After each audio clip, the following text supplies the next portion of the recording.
Goodyear, Orise. It's still dark outside, but Terry Francona is already swimming laps at his hotel, driving 6.5 miles to his Goodyear ballpark office, grabbing coffee, meeting with coaches and then carving out time to talk about the newest adventure in his life. It's 6:55 in the morning, and Francona is speaking passionately, enthusiastically, sometimes emotionally about his job as manager of the Cincinnati Reds.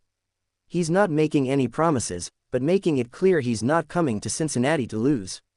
Our job every day, Francona says, is to try to kick somebody's expletive. He's done a lot of butt whipping in his 23-year managerial career that will lead him the Hall of Fame with his 2 World Series titles, 3 pennants, 11 postseason appearances and 1,950 victories, 13th most in history. For now, he's on a mission to lead the Reds to where they have not gone in 35 years, back when another new manager walked in, turned a 75-87 fifth-place team around, and went wire to wire, stunning the Oakland A's and winning the 1990 World Series.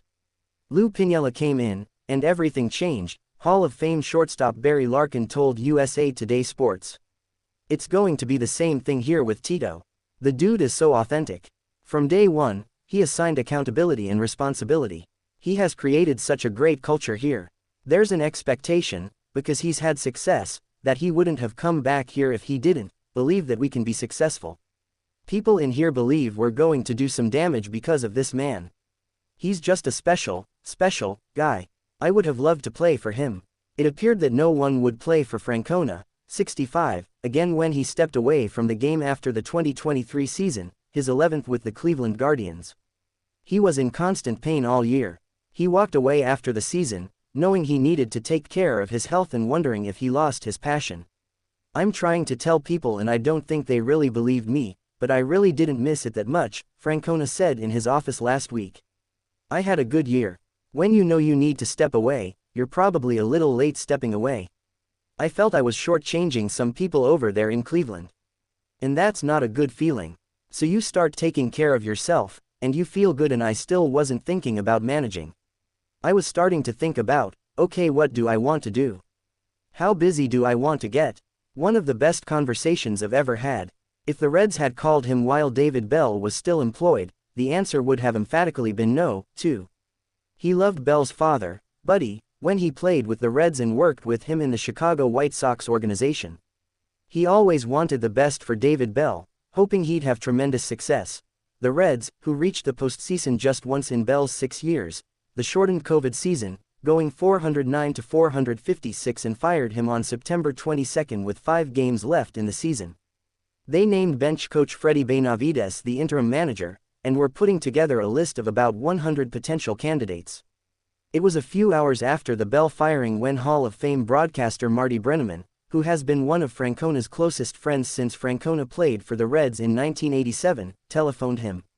Francona was in Salt Lake City with 2 buddies after watching the University of Arizona, his alma mater, play a football game against Utah. We started talking and I just said, "Hey, would you want to come back?" Brennaman said, "They fired David Bell today." Tito said, "Well, I wouldn't say no to anyone." That's when I knew things had changed. Brennaman was stunned by Francona's reaction. He and his wife, Amanda, visited Francona at his Tucson, Arizona, home in Feb. 2024, and left convinced that he was done managing. "We played golf in the day, and my wife cooked at night," Brennaman said. "He didn't have any pots and pans, so we had to buy them first. We golfed, talked, told stories, laughed.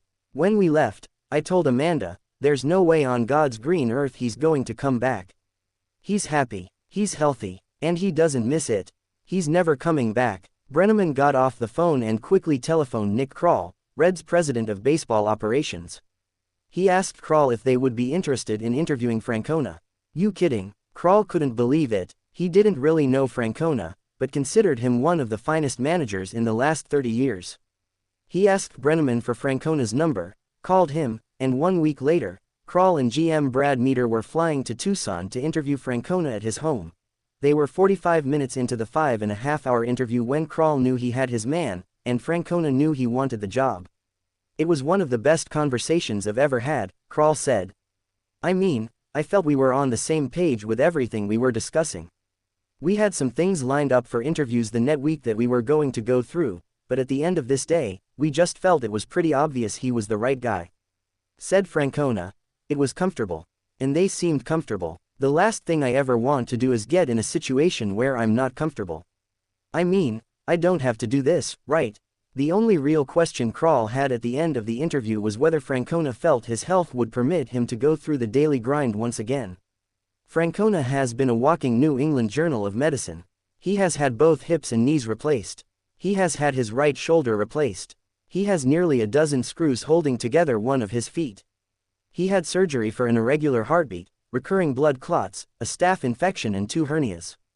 The last time he counted, he has had 45 surgeries in his life, including 22 on his knees. Francona, who lost 25 pounds in his year off, told Krall he felt great, swims every day, believes he's up for the long grind, and just in case they needed convincing, offered, "You want me to do some jumping jacks for you?" Reds owner Bob Castellini was on a plane the next day to join the conversation, and a day later, Francona was hired, agreeing to a 3-year contract with an option. The announcement that day set the city afire. Brenneman said, "You can't believe how excited the city is. And you can't believe how excited Tito is. It's like he's been born again. This is in his blood." Texas Rangers manager Bruce Bochy, the winner of 4 World Series titles, and San Francisco Giants manager Bob Melvin, a 3-time Manager of the Year winner, can certainly relate.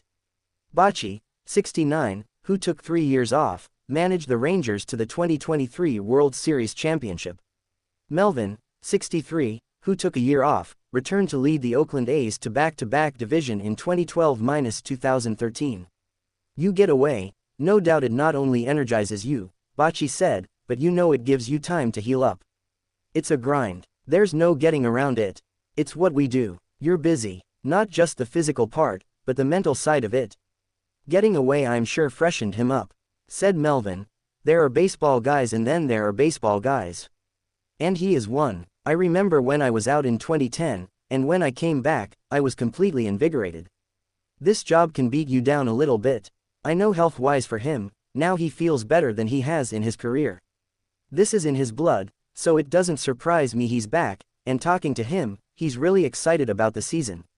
The Reds are a historic franchise that has gone 30 years without advancing in the postseason, the longest drought in not only baseball, but also in the NFL, NBA and NHL, too. The Reds haven't finished higher than 3rd in the NL Central since winning it in 2012. The Chicago Cubs may be heavily favored to win the division and the Milwaukee Brewers have dominated it in recent years, but the Reds believe this could be 1990 all over again. "If we stay healthy, we'll win it," Reds pitcher Emilio Pagan said. "I really believe that. This is a good team. And now we've got a Hall of Fame manager. This is the kind of impact Francona is already making throughout the organization." The Reds gush over his authenticity. "What you see is what you get. If you're afraid of the truth, you better not ask the question." Francona spoke to every single player on his team within the first 48 hours he took the job, and personally met with each of them in his office at the start of spring training. When he wanted to hire his longtime friend and veteran coach Brad Mills, he even flew to Laredo, Texas to discuss it with Benavides. Francona assured Benavides that he was still wanted and that they would be co-bench coaches.